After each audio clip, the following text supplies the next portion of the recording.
All right. Okay, so now that David has had you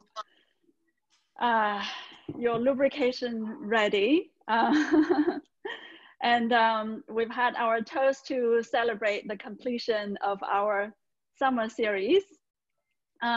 While you continue to enjoy your drink, I would just have a retrospective on our collective journey over the summer together. Over the past 8 weeks, we explored 3 sets of relationships.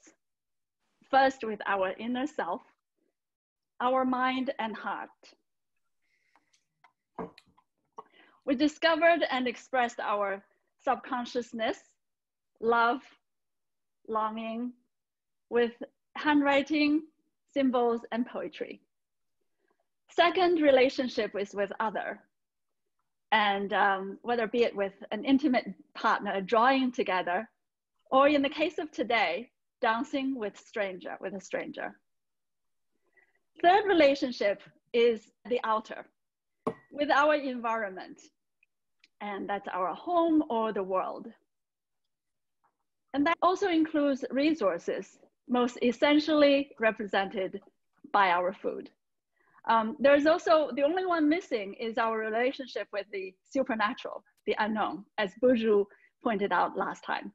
So maybe we'll add that session sometime down the road if the world gets even stranger.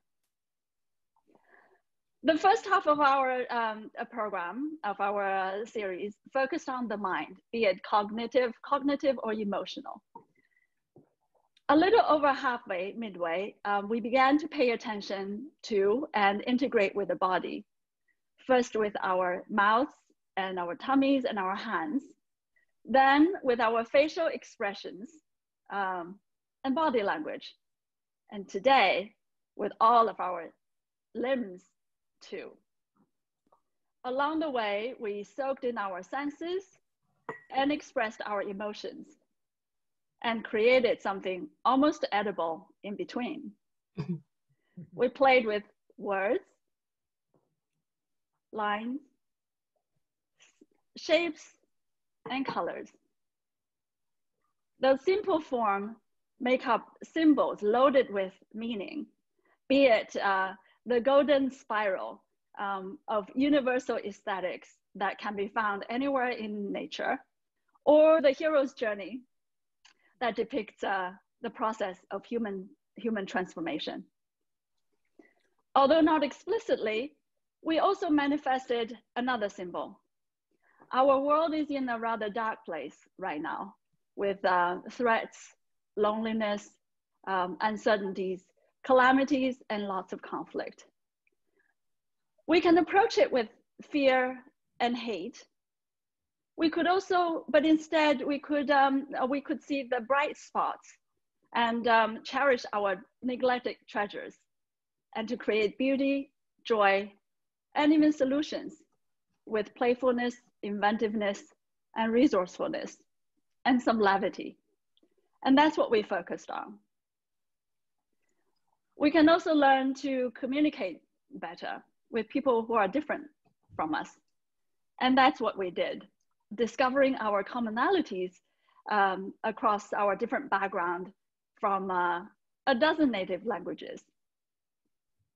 Essinova's mission is to bring art to its rightful place in work, business, and organization, shedding lights on its multi-layered functions, spanning both the inner throughout to the outer spheres. Those functions include healing, mastery, senses and emotions, empathy, creativity, aesthetics, vision, expression, and communications, and critical inquiry, social purpose, etc.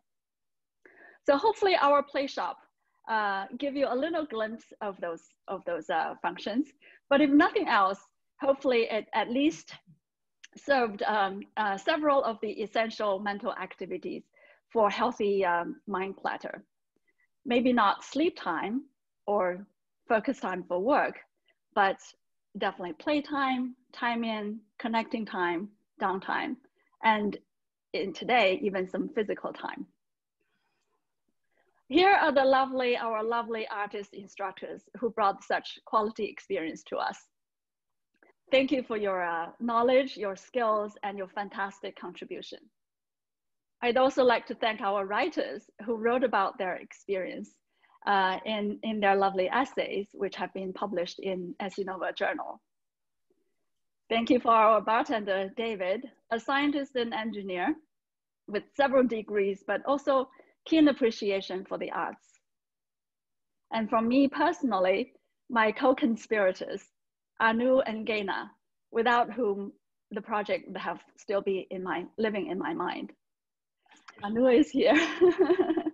And that's her lovely boy, little genius Rohan, who just turned 10, as we heard earlier. Happy birthday, Rohan, again. Happy birthday. Yeah, his sister has been too shy, so I didn't catch a shot of her, Serena. And last but certainly not least, our kindred participants.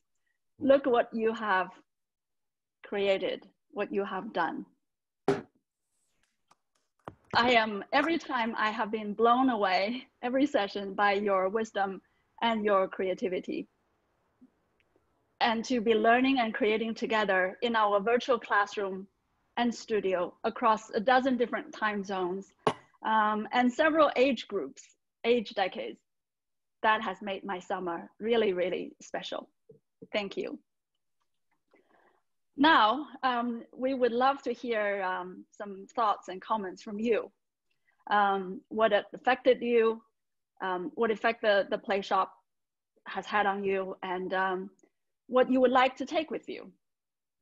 So perhaps I should give you a minute or two to think about it and maybe write down a few notes, and then we'll share. Feel free to use the poetry technique that we've learned.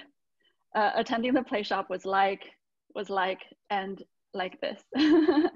And feel free to dramatize, since we just had our theater session last week. But of course, all of those are optional.